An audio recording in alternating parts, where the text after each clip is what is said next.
Somebody asked me like, E.T., come on, man. I think it's a bit much that you said the Nobel Peace Prize. Let me say this to you guys. Let me tell you why I said Nobel Peace Prize. Because I said a 4-year degree and I got it. I said a master's and I got it. I said a PhD, and although it was difficult, we're at the end of the process. We'll finish up in a couple months. I said the Nobel Peace Prize because I don't know how long that's going to take to do. We have to set a goal that if we hit that goal, we're guaranteed to make sure all that other stuff in the middle is going to happen. I need your appetite. So E.T., why 3 o'clock in the morning? Why don't you sleep? My appetite. My appetite. I say, E.T., I want more. I can do more. If I accomplish this without a father, if I accomplish this with my mom being a teenage mom, if I accomplish this as a high school dropout, now that I have people like Glenn in my life, now that I have people like Bob Proctor in my life, now that I have people like John Maxwell in my life, what can I accomplish now? I want you to think about more than just what you're going to do financially, more than what you're going to do in this industry in the next 3 years, right? More than that, I ask you the question, what's your appetite? What are you going to do that will ensure that when the alarm clock goes off, that you are already up 10, 20 minutes before your alarm clock goes off? Why? You've heard me say it before, no alarm clock needed. My passion wakes me up. Listen to me, no alarm clock needed. When Glenn said 6 o'clock, I don't know how it happened, jet lag and all, went to sleep about 3 and the body just boom, 5:40, woke me up. Hey guys, time to get up. We gotta go to the lobby at 6 o'clock. 9 o'clock a.m. call, 11 o'clock our time. I don't know what happened, but boom, 5 minutes before 11, the body woke me up. No alarm. I haven't used an alarm clock in over 20 years. What is it? Internally, Eric, I want to be successful. I want to execute. I want to make all my dreams become a reality. I want to do everything I said I'm going to do. So my appetite increases. It gets stronger every year. I want more every year. I want to do more every year. I want to help more every year. I want to be bolder. I want to be better. I want to be stronger every single year. Every single year, your appetite should go up. You should never get settled. You should never get settled. You should never get content. Every single year. When you get content, when you settle, somebody's chasing you, somebody's coming from behind, and somebody's trying to take your spot. And so every single day when you wake up, you gotta set new goals, new benchmarks. You gotta raise it higher and higher and higher so you can make your dreams become a reality.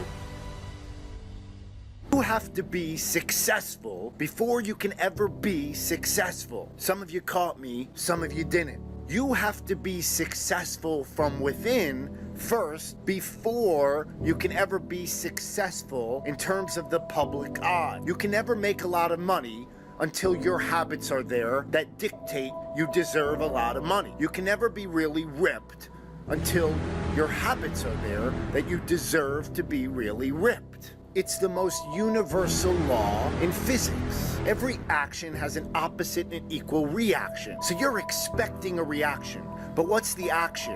What's the driving force that's going to produce the result that you want?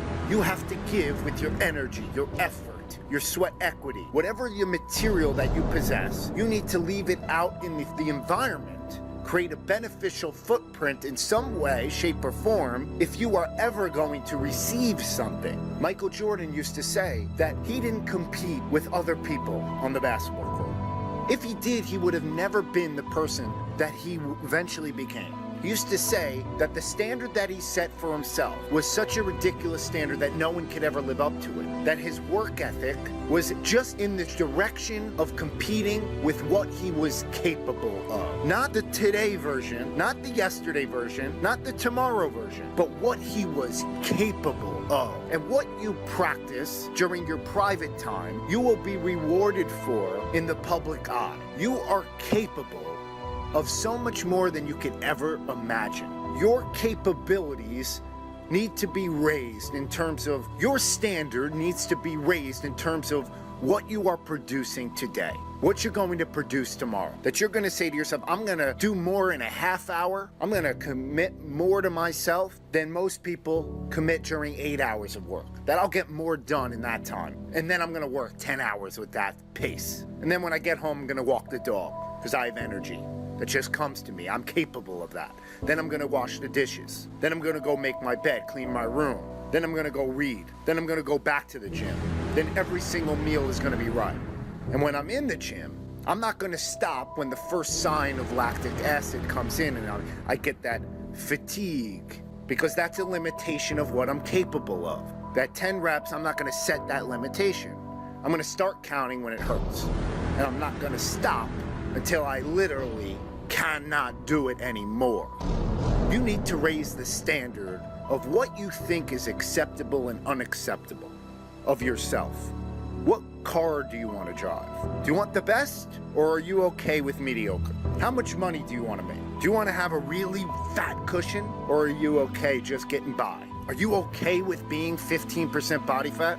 Or do you say to yourself, there's not going to be a day that goes by that I don't look at my abs, and I need to improve every single day? That's a standard, and you're capable of something that you cannot even fathom, that you can't imagine. But you need to be successful on the inside with your habits, with your rituals, with your routine, and give your energy throughout every single opportunity that you're presented throughout all 24 hours. That you're not going to say that I can't do this, because that's a limitation of what you're capable of. You're not going to say I'm tired, that I need to rest. But you're going to say I'm going to do this, and I'm going to do it to the best of my ability, and I'm going to do it till I can't do it anymore. And then I'm going to gain the muscles so that tomorrow it's going to be easier to do it. It's not going to be harder. Compete with what you're capable of. I believed that I was stupid and not talented, and I felt like a total and abject failure. So I used to be 60 pounds heavier, and I grew up in a morbidly obese family, and I really wanted to escape that fate, but I couldn't see any way to do it. All that I had was this crushing sense of being adrift at sea and not knowing how to get back to shore.